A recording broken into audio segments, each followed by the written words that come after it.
Welcome to Yashaswini kitchen. ಇವತ್ತಿನ special ನಾನು aloo bread ಬಜ್ಜಿನ ಮಾಡ್ತಿದ್ದೀನಿ. ನಾನು ಬೆಳಿಗ್ಗೆ ದೋಸೆ ಮಾಡಿದ್ದೆ, ಅದಕ್ಕೆ ಆಲೂಗಡ್ಡೆ ಪಲ್ಯ ಮಾಡಿದೆ. ಆ ಪಲ್ಯ ಮಿಕ್ಕೊಂಡಿತ್ತು, ಅದನ್ನು ಯೂಸ್ ಮಾಡಿಕೊಂಡು ನಾನು ಒಂದು ಸ್ನ್ಯಾಕ್ಸ್ನ ರೆಡಿ ಮಾಡ್ತಿದ್ದೀನಿ.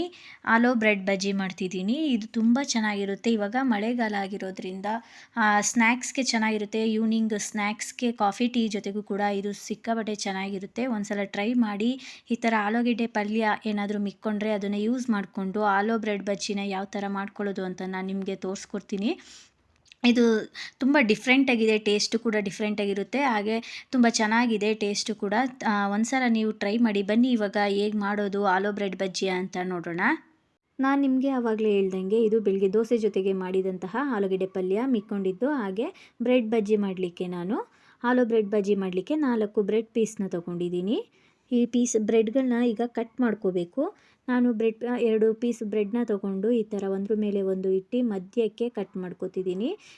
ನಾನು ಟ್ರಯಾಂಗಲ್ ಶೇಪಲ್ಲಿ ಕಟ್ ಮಾಡ್ಕೋತಿದ್ದೀನಿ. ನೀವು ಬೇಕಾದರೆ ಬೇರೆ ಶೇಪಲ್ಲಿ ಕಟ್ ಮಾಡ್ಕೋಬೋದು. ನೋಡಿ, ಈ ಥರ ಎಲ್ಲ ಬ್ರೆಡ್ ಪೀಸ್ಗಳನ್ನ ಕಟ್ ಮಾಡ್ಕೋಬೇಕು. ನೋಡಿ, ಇವಾಗ ಕಟ್ಟಾಗಿದೆ. ಇವಾಗ ಒಂದು ಬ್ರೆಡ್ ಪೀಸ್ನ ಎತ್ಕೊಂಡು ಅದಕ್ಕೆ ಆವಾಗಲೇ ನಾನು ತೋರಿಸಿದಂತಹ ಆಲೂಗಡ್ಡೆ ಪಲ್ಯನ ಮಧ್ಯಕ್ಕೆ ಹಾಕ್ಕೊಂಡು ಈ ಥರ ಫಿಲ್ ಮಾಡ್ಕೋಬೇಕು.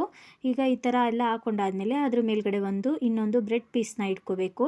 ಇದೇ ಥರ ಇನ್ನೊಂದು ಪೀಸ್ನ ತಗೊಂಡು ಸಹ ಮಾಡ್ಕೋತಿದ್ದೀನಿ. ನೋಡಿ, ಇನ್ನೊಂದು ತೋರಿಸ್ತೀನಿ. ಇದೇ ಥರ ಎಲ್ಲ ಬ್ರೆಡ್ಡು ನಾವು ಕಟ್ ಮಾಡ್ಕೊಂಡಿರ್ತಕ್ಕಂಥ ಎಲ್ಲ ಬ್ರೆಡ್ನು ಇದೇ ಥರ ಮಾಡ್ಕೋಬೇಕು. ನೋಡಿ, ಇವಾಗ ರೆಡಿಯಾಗಿದೆ.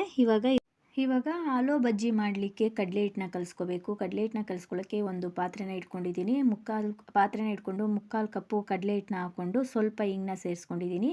ಹಾಗೆ ಒಂದು ಮುಕ್ಕಾಲು ಟೇಬಲ್ ಸ್ಪೂನಷ್ಟು ಅಚ್ಕಾರದ ಪುಡಿನ ಸೇರಿಸ್ಕೊಂಡಿದ್ದೀನಿ. ಹಾಗೆ ರುಚಿಗೆ ತಕ್ಕಷ್ಟು ಉಪ್ಪನ್ನ ಹಾಕ್ಕೊಂಡು ಇದನ್ನು ಚೆನ್ನಾಗಿ ಮಿಕ್ಸ್ ಮಾಡ್ಕೋಬೇಕು.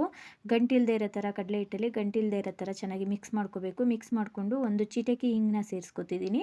ಹಿಂಗನ್ನ ಸೇರಿಸ್ಕೊಂಡು ಸ್ವಲ್ಪ ನೀರನ್ನ ಆ್ಯಡ್ ಮಾಡಿಕೊಂಡು ಇದನ್ನು ಚೆನ್ನಾಗಿ ಕಲಿಸ್ಕೋಬೇಕು. ನೋಡಿ, ಈ ಥರ ಚೆನ್ನಾಗಿ ಕಲಿಸ್ಕೋಬೇಕು. ನೋಡಿ, ಇವಾಗ ಇದು ಸ್ವಲ್ಪ ಗಟ್ಟಿಯಾಗಿದೆ. ನಾನು ಇದಕ್ಕೆ ಇನ್ನೊಂದು ಸ್ವಲ್ಪ ನೀರನ್ನ ಆ್ಯಡ್ ಮಾಡ್ತಿದ್ದೀನಿ.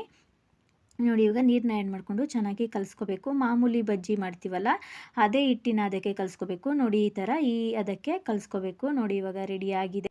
ನಾನು ಆವಾಗಲೇ ಒಂದು ಬಾಣಲಿಗೆ ಎಣ್ಣೆ ಹಾಕಿ ಕಾಯಲಿಕ್ಕೆ ಸ್ಟವ್ ಮೇಲೆ ಇಟ್ಟಿದೆ. ಎಣ್ಣೆ ಸಹ ಕಾದಿದೆ. ಇವಾಗ ನಾವು ಆವಾಗಲೇ ಕಲಸಿಟ್ಕೊಂಡಿರ್ತಕ್ಕಂಥ ಕಡಲೆ ಹಿಟ್ಟಿಗೆ ಆಲೂ ಬ್ರೆಡ್ನ ಡಿಪ್ ಮಾಡಿ ನಾವು ಎಣ್ಣೆಗೆ ಹಾಕ್ಕೋಬೇಕು. ಇವಾಗ ನೋಡಿ, ಈ ಥರ ಎಣ್ಣೆಗೆ ಹಾಕ್ಕೋಬೇಕು. ಒಂದೊಂದಾಗೆ ಈ ಥರ ಹಾಕೊಳ್ಳೋಣ.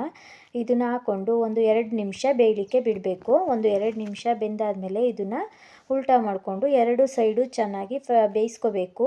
2 ಕಡೆನೂ ಚೆನ್ನಾಗಿ ಈ ಥರ ಬೇಯಿಸ್ಕೋಬೇಕು. ನೋಡಿ, ಇವಾಗ ಚೆನ್ನಾಗಿ ಬೆಂದಿದೆ. ಇದನ್ನ ನಾನು ಎತ್ಕೋತಿದ್ದೀನಿ. ಇದೇ ತರಹ ಮತ್ತೆ